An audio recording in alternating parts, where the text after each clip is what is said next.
A question I think a lot of people may have for you is, how did you decide to, I guess, be a guide, start the Kumara Center, um, and like, why do you do it? I feel like that's like Fair question. That's a hard question, actually. How do I explain why? I feel like it's loaded. Like, okay, so it's like a three-parter. So the first part was what? Sorry, I lost it already. What made me decide to be a guide? Yeah, what made you decide to be a guide?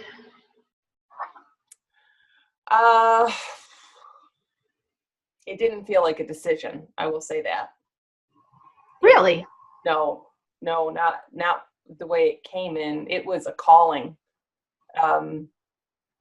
Ultimately, I made the conscious decision that yes, I was going to do it. But it didn't come that way. It came as a calling that I knew I was meant to answer. And then what I had to do when I saw it, then I had to consciously look at it and look at everything that it entails. This is not a job like any other. It just isn't. And I can't speak to it because there's no way to make people understand what being a guide means.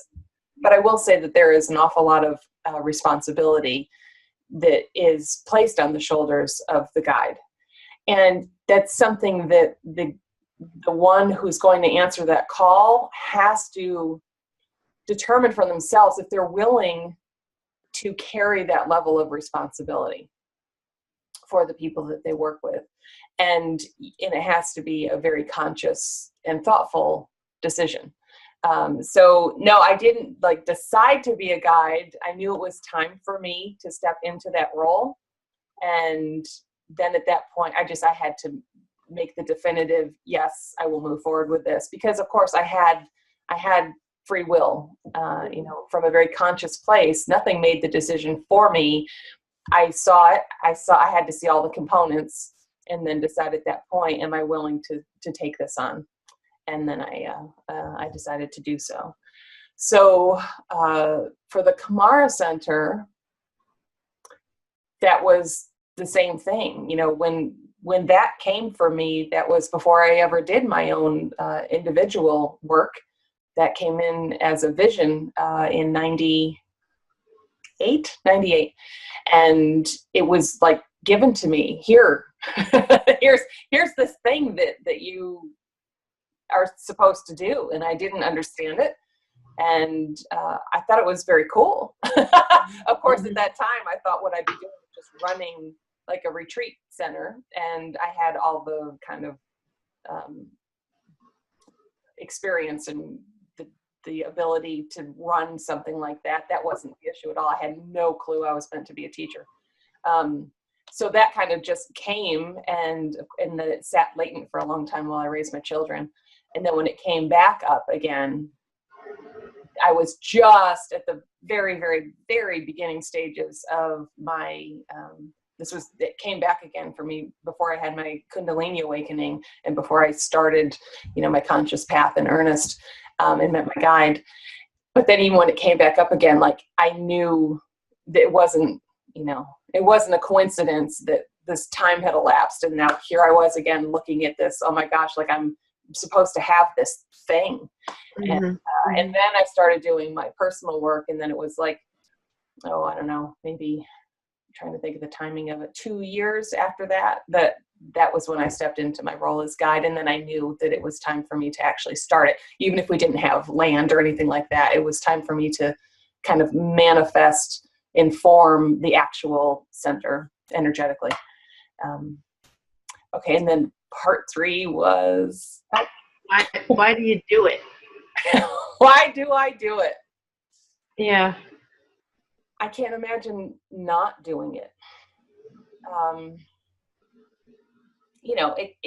It comes with its own challenges, certainly. I don't, I had to walk away from life the way people think of living life on this planet. It doesn't mean I don't live a life, because I absolutely do. I have a husband and I have 3 children that I'm still raising, and that all continues to happen. Mm-hmm. But I had to step away from the kind of the experience of the world that everyone kind of mostly lives by.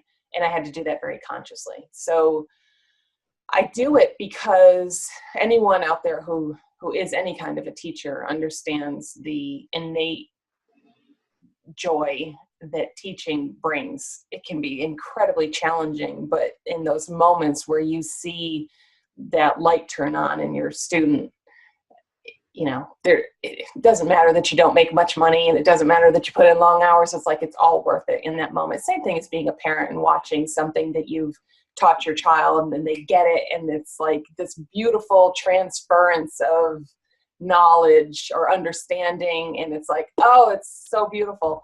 And so it's the same thing for me. And I think that the biggest driver behind it for me was, and the reason I couldn't say no to actually doing this full time, was just the fact that I knew through my own experience how do I say this, how indebted I was to my own guide, how grateful I was to my guide and the hierarchy and whatever it was that enabled me to do the work that I had done, and to be living from this space that was so incredibly beautiful and magical. I couldn't imagine, how can I hold this knowledge, and how can I have had these experiences to just keep it to myself and not do what I can to, even if it's just one person, to give them even just a piece of what I have. Like, I felt like it was an obligation. Like, I have to do what I can to help spread this knowledge. And yeah, I mean, that's the reason I continue to do it. It's been very, very challenging on a personal level to continue to do this work the way I have. It's extremely draining energetically and physically. And, because it's all been volunteer work, it's not been anything that's financially been a positive for my family. And we've all made sacrifices in my family so that I could be able to serve people like yourself. Mm-hmm. This work. So, again, it comes back to that choice. I knew that if I chose to do it, it meant sacrifice. And was I willing to, to step into that level of sacrifice? And yeah, so I said yes, and then I kind of never looked back. Yeah.